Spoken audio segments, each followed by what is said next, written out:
যত্নে গড়া প্রত্যেকটা জিনিসের ফিডব্যাক আমাদের চিন্তা ভাবনার চাইতে অনেক গুণ বেশি আসে। আসসালামু আলাইকুম, welcome back to my channel. সবাই কেমন আছেন? আশা করছি যে যেখান থেকে আমাকে দেখছেন বা শুনছেন না কেন, আল্লাহর রহমতে সবাই ভালো আছেন এবং আমিও আল্লাহর রহমত এবং আপনাদের ভালোবাসা এবং দোয়ায় আলহামদুলিল্লাহ পরিবার নিয়ে অনেক ভালো আছি। চলে আসলাম সুন্দর একটি শীতের মুহূর্ত নিয়ে। সকালবেলা যে গাছ আমার সঙ্গে কথা বলে, আমি গাছের সঙ্গে কথা বলি বা প্রকৃতির সঙ্গে কথা বলি, সেটার একটা সুন্দর একটা ফুটেজ নেওয়ার জন্য। আচ্ছা দেখেন তো, মানুষের চুল পড়লে মাথার টাক আগে খালি, মানে মাথার চান্দির চুল আগে পড়ে, তারপর পিছনে চুল পড়ে, কিন্তু এই গাছের অবস্থা তো সম্পূর্ণই ভিন্ন। গাছের মাথার উপরে সব পাতাই আছে, কিন্তু নিচের পাতাগুলো একটাও নাই। এটা কি হলো বলেন তো? আমি ঘর থেকে দেখি শুধু পাতা নাই পাতা নাই, কিন্তু উপর থেকে দেখি যে পাতা ভর্তি। আর এই যে গাছগুলোর অবস্থা, বাড়িওয়ালার মোটামুটি একটু অসুস্থ, যার কারণে একটু ওইভাবে যত্ন নিতে পারছে না। উনি একটু অসুস্থ, সময় দিতে পারছেন না। তো যাই হোক, আমার গাছগুলোকে আজকে আমি অপারেশন করব চিন্তা করে ফেলেছি, কারণ আমার কাজই তো হচ্ছে মানুষকে ডিস্টার্ব করা, সঙ্গে সঙ্গে গাছপালা যা কিছু আমার আশেপাশে থাকবে সবগুলোকে একটু ডিস্টার্ব করা। তো আজকে যখন আমি কোনো কিছু খুঁজে পাচ্ছিলাম না কাকে ডিস্টার্ব করব, তো খুঁজে পেয়েছি আমার এই মেহেদি গাছটাকে। আমার মেহেদি গাছটাকে আজকে আমি অপারেশন করব এবং চরমভাবে ওকে ডিস্টার্ব করব। কারণ কি জানেন? কারণ ওইটা অনেক বড় হয়ে গেছিলো। এই যে দেখেন, আমি তার চান্দি ফাঁকা করে দিয়েছি। তার মানে হচ্ছে উপরের যতগুলো ছালবাকল ছিল, যতগুলো চুল ছিল তার, সেই চুলগুলো কেটে সুন্দর মতো একটা ডিজাইন করে দিয়েছি। ঠিক আছে, সে তো রীতিমতো কান্নাকাটি করছিল, প্লিজ আমাকে ধরো না, আমাকে ধরো না। কিন্তু আমার তো মানে আজকে আমি জেদ ধরেছি, আজকে আমি ওকে ডিস্টার্ব করবো, মানে ওকে ডিস্টার্ব করবোই। আর এই যে আমি মাটিকে গুঁতা দিয়ে দিয়ে খুঁজতেছিলাম, যেহেতু গতবার আমার আম্মু এসে এখানে এগুলোর পরিচর্যা করেছিল, মাটির নিচে আবার টাকা পয়সা ধন দৌলত কোনো কিছু রেখে গিয়েছি কি না। কারণ এখন যে বাবা স্বর্ণের দাম, কোনো স্বর্ণের জিনিস বা কোনো কিছু রেখে গিয়েছিলেন, সেইগুলোই আর কি সার্চ করছিলাম। তো আমি তো কিছুই পাইনি। আগের যুগের মানুষগুলো কিন্তু মাটির নিচেই অনেক ইম্পর্টেন্ট জিনিস রাখতো। এখন আসে আলমিরা অনেক কিছু বের হয়েছে। তো যাই হোক, সিন্ধুক, আলমিরা অনেক কিছু বের হয়েছে। তো আমি আসলে সেটাই খুঁজছিলাম, যেহেতু আমার মা এখানে গুতাগুতি করেছিল গতবার এসে, তো হয়তো বা কোনো কিছু রেখে গিয়েছে, তার টাকার ঠান্ডার অনেক কিছুই পাইলাম না। তো মা, তোমাকে আমি বলতে চাই, তুমি কিন্তু গাছটা মোটেও ঠিক করোনি, ঠিক আছে? মাঝে মাঝে এই গাছগুলোর নিচে কিছু কিছু রেখে যাবো আমার জন্য, যেগুলো দিয়ে আমার একটু কাজ হবে। তো যাই হোক, আসলে আমি এখানে কিছু মাটি দিচ্ছিলাম। আমার গাছের নিচে মাটি অনেকটাই ফাঁকা হয়ে গিয়েছিল, কারণ দেখা যায় যে পানি দেওয়ার সময় মাটিগুলো উপচে উপচে পড়ে যায়। তো যাই হোক, মাটি দেওয়ার পরে তো তার সঙ্গে আরও নির্যাতন করা শুরু করেছি। সেটা হচ্ছে যে উপর থেকে যে চুলগুলো বের করেছিলাম, তার কেশগুলো, ঠিক আছে, তার আকল বাকল, তারপরে তার যে হাত পাগুলো আমি কেটেছি, সেইগুলো কিন্তু আমি এখন গুঁতা দিয়ে দিয়ে ঢুকিয়ে দেবো। আর যখন আমি গুঁতা দিয়ে দিয়ে ঢুকাচ্ছিলাম, তখন কিন্তু এই বড় গাছটা বারবার চিৎকার দিয়ে বলছিল যে আমাকে ছেড়ে দাও, আমাকে ছেড়ে দাও। ঠিক আছে, কিন্তু আমার তো আজকে মানে মেজাজ খুব গরম, আমি কার উপর মেজাজ গরমটা উঠাবো? তো আমি সব কিছু এই মেহেদি গাছের উপরে উঠাচ্ছিলাম। আমার হাজব্যান্ডকে যেহেতু গুঁতা দিতে পারবো না, কারণ গুঁতা দিতে দিতে অটোমেটিক তার কয়েকটা জায়গায় ইনজুরি হয়ে গেছে, তো গুঁতা দেওয়ার কোনো প্লেস পাচ্ছি না, কোথায় আমি গুঁতা দেবো। তো চলে আসলাম আমার এই মেহেদি গাছের কাছে। তো আমার যেটা সবসময় অভ্যাস, গরুর মতো শুধু গোতাগুতি করার। আমার কিন্তু গরুর আরেকটা অভ্যাস আছে, সেটা হচ্ছে আমি যেখানে সেখানে যেই আমি আমার আপু এবং ভাইয়াদের কমেন্ট বক্সে যেয়ে সুন্দর মতন গরুর রচনা দিয়ে আসি। ঠিক আছে, গরুর সঙ্গে আমার কত মিল। আমার আম্মু মনে হয় আমাকে পেটে নিয়ে গরু দেখেছিল, তাই আমি এরকম হয়েছি। তো যাই হোক, এই তো আমি গাছগুলোকে সুন্দর মতো এটার মধ্যে ঢুকিয়ে দিচ্ছিলাম। আসলে সবচেয়ে মূল কথা হচ্ছে, আপনি যখন খুব বেশি টেনশনে থাকবেন, যখন মন খারাপ থাকবে, তখন সুন্দর মতো চলে আসবেন প্রকৃতির কাছে। প্রকৃতি আপনার হাত দুটো এত সুন্দর করে শক্ত করে ধরবে যে আপনার মন খারাপ ভালো হয়ে যাবে। তো আমি সেই কাজটাই সময় মতো করে ফেলি। যখন আমার মনটা খারাপ থাকে, তখন সুন্দর মতো চলে আসি আমি কিছুটা সময় প্রকৃতিকে দেওয়ার জন্য, কারণ বাসায় তো সকলকেই সময় দিই। আর মোটামুটি এটা সবাই জানেন কি না আমি জানি না, আপনারা কিন্তু যাদের যাদের বাগান আছে বা গাছ আছে, গাছের সঙ্গে কথা বলবেন। গাছের সঙ্গে কথা বলে কিন্তু গাছের গ্রোথ খুব ভালো হয়। আমি জানি অনেকেই কথা থেকে পরিচিত না, কিন্তু এটা কিন্তু প্রমাণিত, এবং একজন বড় বিজ্ঞানী কিন্তু এটা প্রমাণ করেছেন যে কিছু গাছ উনি আলাদাভাবে রেখে দিয়েছিলেন, এবং কিছু গাছ দেখা যায় যে সেম পরিবেশে রেখেছিলেন, কিন্তু কিছু গাছের সঙ্গে উনি প্রতিনিয়ত কথা বলতেন, সেইগুলো থাকতে একটা সাইডে, আর কিছু গাছের সঙ্গে উনি জাস্ট শুধু পানি দিয়ে বা যত্ন নিয়ে চলে আসতেন। তো যেই গাছের সঙ্গে উনি কথা বলতেন, সেই গাছগুলো কিন্তু খুব দ্রুতই দেখা যায় গ্রো করেছিল। আর যে গাছগুলোর সঙ্গে উনি কথা বলেন নাই, শুধু যত্ন নিয়েছিলেন, সেই গাছগুলো কিন্তু সেরকমভাবে গ্রো করে নাই। তো আমি বলতে চাচ্ছি এটাই, যে গাছগুলোর কিন্তু আমরা যতই মনে করি যে এদের কোনো প্রাণ নাই, এরা কিন্তু সব কথাই বুঝে। আর আমি জানি কিছু কিছু আপুরা জানেন, যারা যারা জানেন না, আমি তাদের জন্য এই কথাটা বললাম। এই যে আমি গাছের সঙ্গে গুতাগুতি করতেছি, আপনারা কেউ খুশি না হলেও একটা ব্যক্তি অনেক খুশি ওই পারে থেকে, সেটা হচ্ছে আমার মা। ঠিক আছে, আমার মা তো রীতিমতো খুশিতে সে লাফালাফি শুরু করে দিয়েছে। যদি এই ভিডিওটা তার চোখে পড়বে তখনই সে লাফালাফি করবে যে আমার মা একটা বাড়তি কাজ করছে। ঠিক আছে, আমার মা কিন্তু আমাকে মা ডাকে। তো সেই ক্ষেত্রে আমি বলতেছি যে আমি যদি কোনো একটা এক্সট্রা কোনো ওয়ার্ক করি, আমার মা খুব খুশি হয়। সে সবসময় বাসা আসলে আমাকে গুতাগুতি করতে থাকে যে কিছু একটা বাড়তি কাজ কর, বাড়তি কাজ দিয়ে আমাকে করি। তো আমার মা তো সেই খুশি হচ্ছে আমি যে গুতাগুতি করতেছি গাছের সঙ্গে, সে খুবই খুশি যে আমার মেয়ে একটু নড়াচড়া করতেছে। এখন কেউ আমার মাকে বুঝান যে আমি যে আমার কিউট কিউট আপু ভাইয়াদের ভিডিও দেখি, এটা কিন্তু অনেক বড় একটা কাজ করি সারাদিনের মধ্যে, আমার ইম্পর্টেন্ট অনেক কাজ এগুলো। তো এটা আমার মা বুঝতেই চায় না। আমার মা একটাই কথা, কী করি আমি মোবাইল নিয়ে, কী কুতাকুতি করি সারাদিন। তো মাকে কেউ একটু বুঝান যে আসলে আমি আমার কিউট কিউট আপু ভাইয়াদের ভিডিও দেখি, যাদের ভিডিও দেখলে আমার মনটা ভালো হয়ে যায়, এবং কিছু কিছু আপু ভাইয়াদের ভিডিও দেখে আমার চোখ দিয়ে পানিও পড়ে, খুবই আবেগী হয়ে যায়। যখন দেখলাম মেহেদি গাছের সঙ্গে গুতাগুতি করা শেষ, তো চলে আসলাম সুন্দর মতো আমার করলা গাছের সঙ্গে গুতাগুতি করতে। তো মা দেখো করলা গাছ কিন্তু অনেক বড় হয়েছে। আর এই যে আমি আমার দুইটা সুন্দর সুন্দর কিউট কিউট ফ্রেন্ডের সঙ্গে আপনাদের সঙ্গে দেখা করে দিতে চাচ্ছি। একটা হচ্ছে এই যে একটা কিউট, ও কিন্তু দেখতেছে আপনারা সবাইকে লাইক করেছেন কিনা ভিডিওটিতে। তো প্লিজ একটু কষ্ট করে লাইক করে দেন।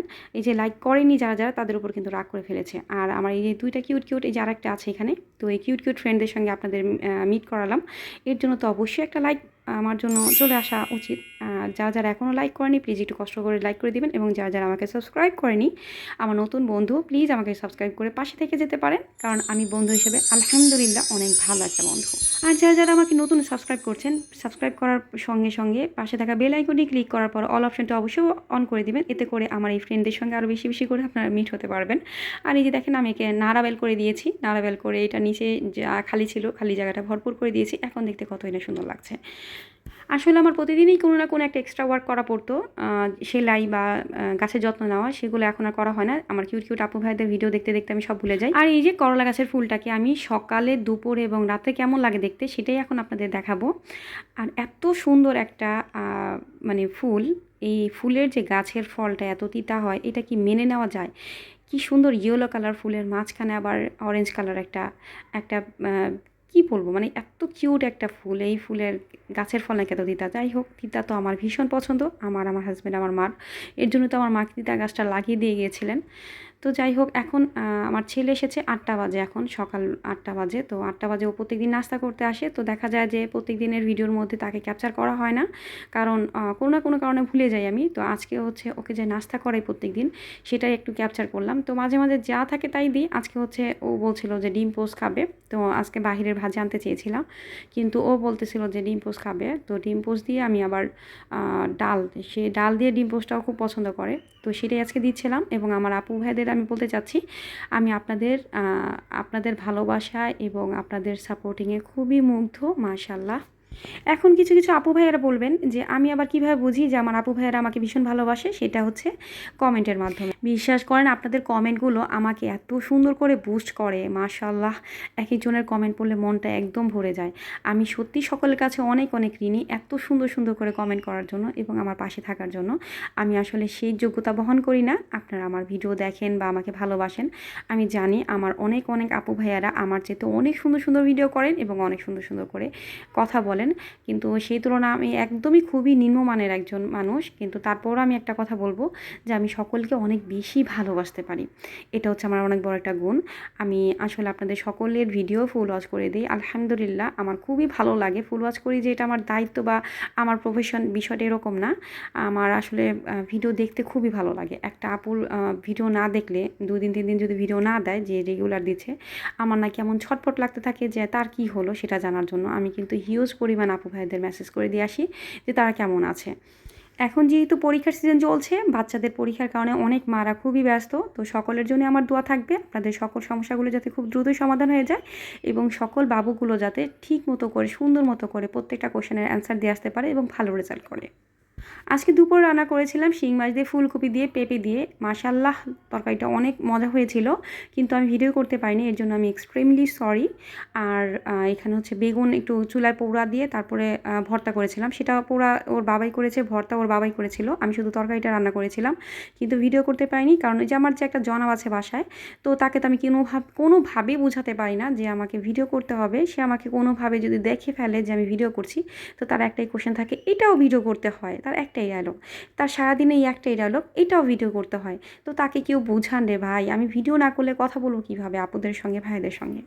আমার হাজব্যান্ড সবসময় মোবাইলের সঙ্গে লেগে থাকতে দেখে আমাকে সবসময় এটা চিন্তা করা শুরু করেছে যে আমি পাগল হয়ে যাচ্ছি। কিন্তু আমার হাজব্যান্ড এটা জানে না ইউটিউব প্ল্যাটফর্মটা পাগলের জন্যই, ঠিক আছে? আমরা এখানে যারা যারা কাজ করতেছি তারা কিন্তু সবাই পাগল, ঠিক আছে? ওই যে বলে না যে বাবা তোর দরবারে সব পাগলের মেলা, ঠিক আছে? আমরা সবাই কিন্তু এখানে পাগল।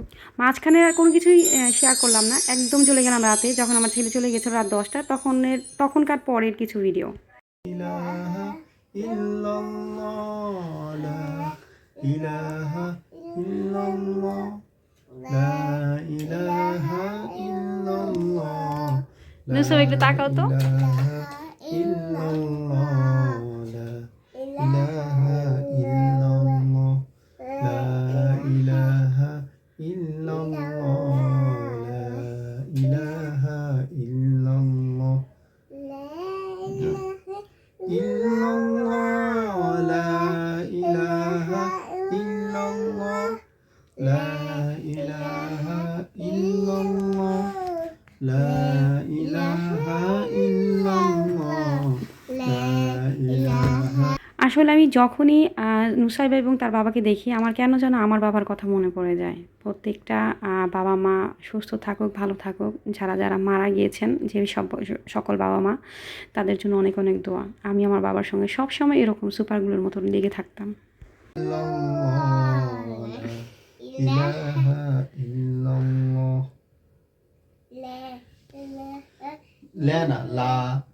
لا إله إلا وأشهد أن محمدا